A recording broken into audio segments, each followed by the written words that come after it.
Namaste everybody. Jai Shri Krishna.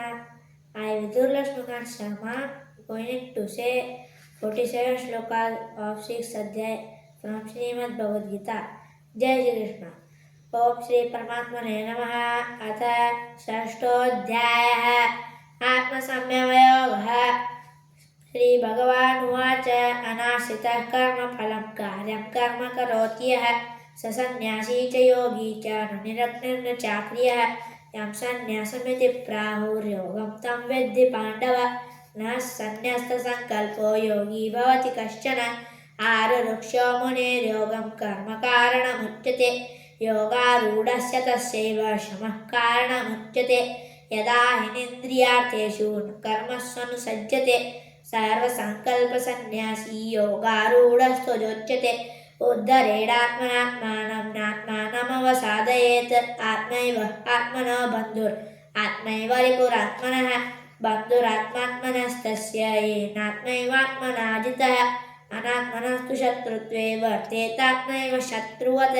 जितात्मनप्रशान्तस्य परमात्मा समाहितः।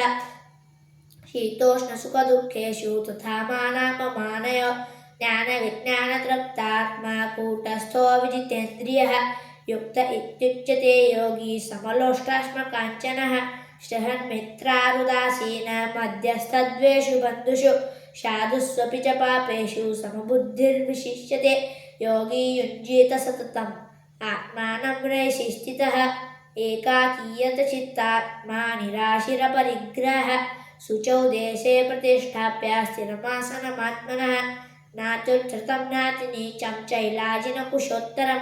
तत्रैकाग्रं मनः कृत्वा यतचित्तेन्द्रियक्रियः। उपविश्यासने युञ्जाद्योगम् आत्मविशुद्धये। समं कायाशिरोग्रीवं धारयन् अचलं स्थिरः। सम्प्रेक्ष्य नासिकाग्रं स्वं दिशश्चानवलोकयन्। प्रशान्तात्मा विगतभिर्ब्रह्मचारिं व्रते स्थितः। मनः संयममच्चित्तो युक्त आसीत् मत्परः। युञ्जन् एवं सदात्मानं योगी नियतमानसः।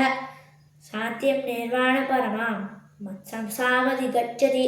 नात्यश्नतस्तु योगोऽस्ति न चैकान्तमनश्नतः। न चातिस्वप्नशीलस्य जाग्रतो नैव चार्जुन। युक्ताहारविहारस्य युक्तचेष्टस्य कर्मसु युक्तस्वप्नावबोधस्य योगो भवति दुःखः।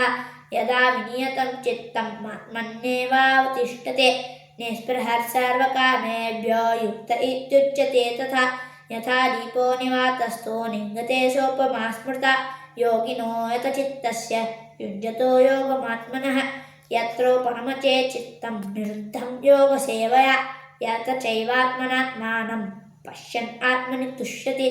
सुखमाजन्तिकं यत्तद् बुद्धिग्राह्यमतीन्द्रियं। वेति यत्र न चैवायं स्थितश्चलति तत्त्वतः। यं लब्ध्वा चापरं लाभं मन्यते नाधिकं ततः। यस्मिन् स्थितो न दुःखेन गुरुणापि विचाल्यते। तं विद्या दुःखसंयोगं योगसंज्ञितं। स निश्चयेन योक्तव्यो योगो निर्विण्णचेतसा। संकल्पप्रभवान् कामां त्यक्त्वा सर्वान् शेषतः। मनसैवेन्द्रियाग्रामं विनियम्य समन्ततः। शनैः शनैरुपरमेत् बुद्ध्या धृतिगृहीर्तया। आत्मसंस्थं मनः कृत्वा अकिञ्चिदपि चिन्तयेत्। यतो यतो निश्चरति मनश्चञ्चलमस्थिरं। ततस्ततो नियम्येतद् आत्मन्येवं वशं नयेत्। प्रशान्तमनसं नैनं योगिनं सुखमुत्तमम्। उपैति शान्तरजसं ब्रह्मभूतमकल्मषं। युञ्जन् एवं सदात्मानं योगी विगतकल्मषा। सुखेन ब्रह्मसंस्पर्शम् अत्यन्तं सुखमुष्णुते। सर्वभूतस्थमात्मानं सर्वभूतानि चात्मनि ईक्षते योगयुक्तात्मा सर्वत्र समदर्शनः। यो मां पश्यति सर्वत्र सर्वं च मयि पश्यति। तस्याहं न प्रणश्यामि स च मे न प्रणश्यति। सर्वभूतस्थितं यो मां भजत्येकत्वमास्थितः। सर्वथा वर्तमानोऽपि स योगी मयि वर्तते। आत्मौपम्येन सर्वत्र समं पश्यति योऽर्जुन। सुखं वा यदि वा दुःखं स योगी परमो मतः। अर्जुन उवाच योऽयं योगस्त्वया प्रोक्तः साम्येन मधुसूदन।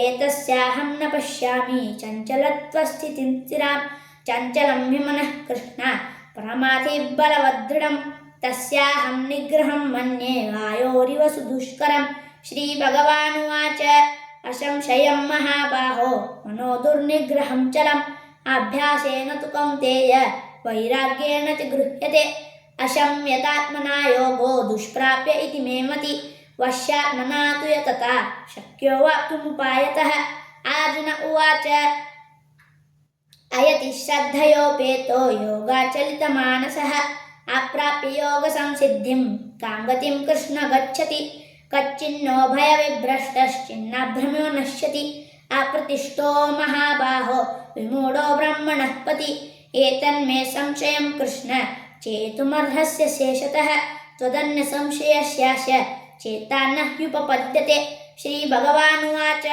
पार्थ नैवेह नामुत्र विनाशस्तस्य विद्यते नहि कल्याणकृत् कश्चित् दुर्गतिं तात गच्छति प्राप्य पुण्यकृतां लोकामुषित्वा शाश्वतिः समा शुचीनां श्रीमतां गेहे योगभ्रष्टोऽभिजायते अथवा योगिनामेव कुले भवति धीमताम् एतद्धि दुर्लभतरं लोके जन्म यदीदृशं तत्र तं बुद्धिसंयोगं लभते पौरदेहिकं यतते च ततो भूय संसिद्धौ कुरु नन्दन पूर्वाभ्यासेन तेनैव ह्रियते यवसोऽपि सः जिज्ञासुरपि योगस्य शब्दब्रह्मति वर्तते प्रयत्नार्यतिमानस्तु योगी संशुद्धकिल्बिषः अनेकजन्म संसिद्धस्ततो याति परां गतिं तपस्विभ्योऽधिको योगी ज्ञानिभ्योऽपि मतोऽधिकः कर्मिभ्यश्चाधिको योगी तस्माद्योगी भवार्जुन योगिनामपि सर्वेषां मद्गतेनान्तरात्मना श्रद्धावान् भजते यो मां समे युक्ततमो मतः ओम तत्सद इति श्रीमद्भगवद्गीतासु उपनिषत्सु ब्रह्मविद्यायां योगशास्त्रे श्रीकृष्णार्जुन संवादे आत्मसंयमयोगो नाम षष्ठोऽध्यायः। श्रीकृष्णार्पणमस्तु।